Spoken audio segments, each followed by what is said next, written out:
If you want to learn how to make the softest chapatis ever, I'm about to reveal all my secrets. So you want to start by making the dough. Home baking flour, milk powder and salt goes into a bowl, and then you want to mix it before adding warm water and oil. Now if you don't have milk powder, substitute the warm water for warm milk. Knead the dough properly before dividing it into some bigger pieces and smaller pieces and roll them into a bowl and let them rest for at least 20 minutes.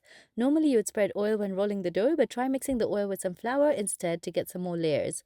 Now take one of the bigger pieces and roll it out into a thin big circle and then spread the oil and flour mixture and roll it like so. Once you've done the same with the rest of them, take a smaller piece and roll it out very thin.